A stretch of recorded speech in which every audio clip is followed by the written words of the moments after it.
In one of the comments I got, the comment indicated that man had finally broken the barrier to creating life on his own, and said it was the RNA replication that created life. Well, let's see what that is. For the letter R, RNA.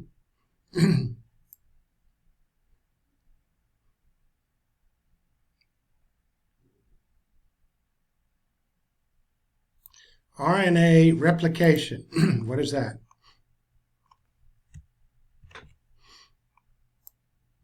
Now, contrary to many who support evolution, scientists have a long way to go to make an inorganic molecule into a life form, should God permit it. Now, here's what I got from this website on that subject. The RNA way from molecules to man remains muddled. July 16th, 2011. The RNA way from molecules to man remains mired by its complete lack of information. There are two different sources here. These are both of them. You can look those up. They're in the article. Two studies from Germany are in view here. They have proposed ways RNA could have been the link between inanimate molecules, which RNA is, and living microbes. Benedict Obermeyer's Munich group has reported a computer simulation of prebiotic RNA in Physical Review Letters. That's a simulation on a computer. Nothing material is actually produced. Christopher Deck and colleagues from Stuttgart reported their work, another work, synthesizing RNA in Nature Chemistry. Both groups are trying to demonstrate how RNA molecules, a molecule, not a life form, could have built and replicated themselves to transmit useful information. The mystery of abiogenesis, not biogenesis, creating life, but non-life, getting life from non-life, take non-life and make life out of it, is a major hurdle for evolution. Abiogenesis violates a basic principle of biology. That's the study of it as defined by the people who use it. And it violates a basic principle of biology. Since living cells need both proteins and DNA to function and reproduce, evolutionary theorists have struggled with the problem of how one could have evolved without the other. RNA is an intermediary of sorts, in their minds, between DNA and proteins, able to carry out some enzymatic function and to transmit information.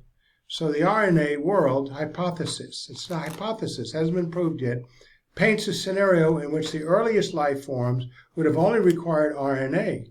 Is there any proof of that? No. The discovery of bits of self-replicating RNA increased the popularity of the RNA world. Those people who hold to this model, it's not even a theory, not based on scientific evidence, it's a hunch. Efforts to synthesize self-replicating RNA strands long and varied enough to actually encode for a functional biochemical molecule have been unsuccessful. The Stuttgart group decided to immobilize an 8-base strand of RNA and surround it with chemically activated nucleotides and microhelper pieces of RNA. So there's an intelligent designer here, the scientists, and they say, well, let's throw some of this in here, see if it works. They hoped such immobilized RNA strands would lengthen. Some RNA chains did add 4 bases. Some, however, failed to copy correctly. 12 bases is not long enough to code for functional molecules, never mind some life form.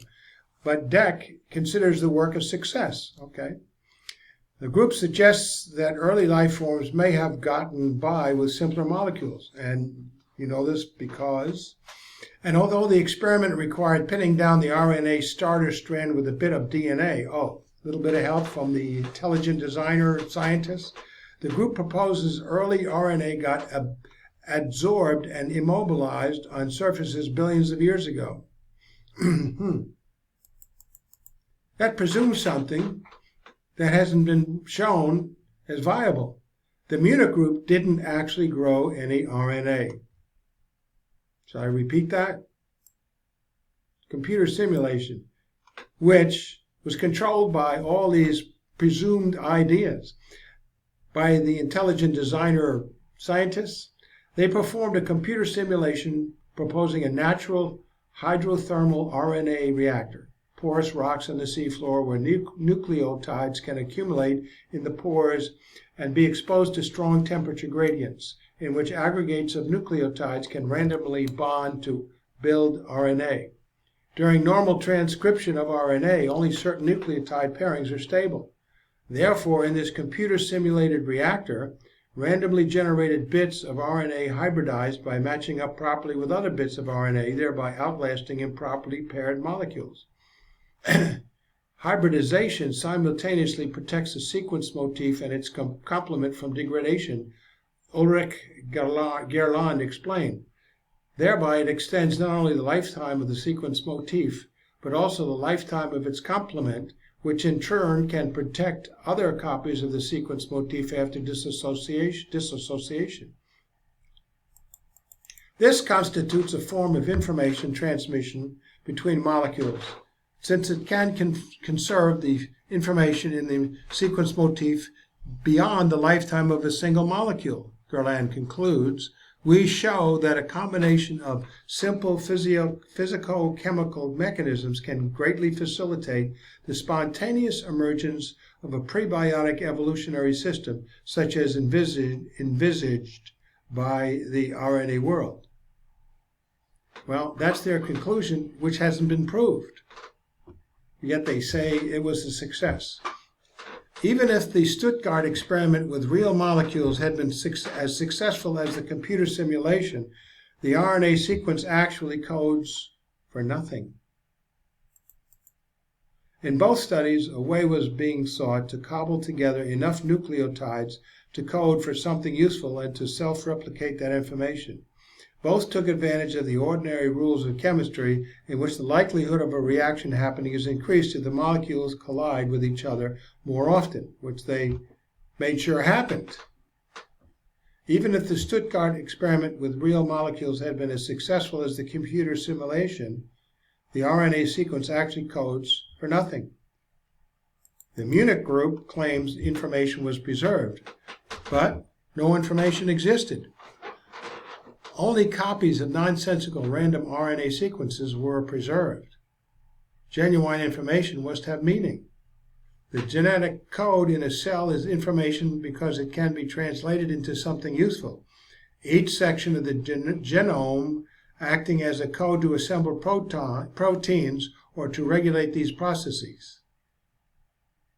Random sequences of RNA may outlast other random sequences, but they still hold no information. The law of biogenesis remains as much an obstacle to evolution as ever. Now, this was suggested by my critic on the comment. I don't know anything, apparently. So let's just investigate it. I went to his website that he referred to, and here's what it had to say. I'm just copying and pasting. One of the most enduring questions is how life could have begun on Earth. Molecules that can make copies of themselves are thought to be crucial to understanding this process, as they provide the basis for heritability, a critical characteristic of living systems. New findings could inform biochemical questions about how life began. I don't know if that is true. Maybe the new findings would not be so informative about how life began.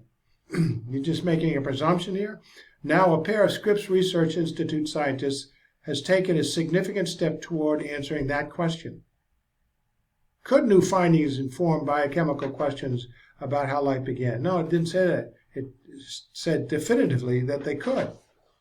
The scientists have synthesized for the first time RNA enzymes that can replicate themselves without the help of any proteins or other cellular components, and the process proceeds indefinitely. The work was recently published in the journal Science. Let's see. In the modern world, DNA carries the genetic sequence for advanced organisms. while RNA is dependent on DNA for performing its roles, such as building proteins. Well, the DNA has to be there first. The RNA can't evolve into the DNA. Oh, there's the intelligent design, magnificent thing.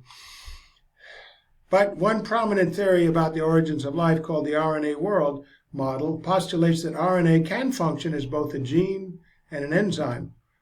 RNA might have come from before DNA and protein and acted as the ancestral molecule of life. Might.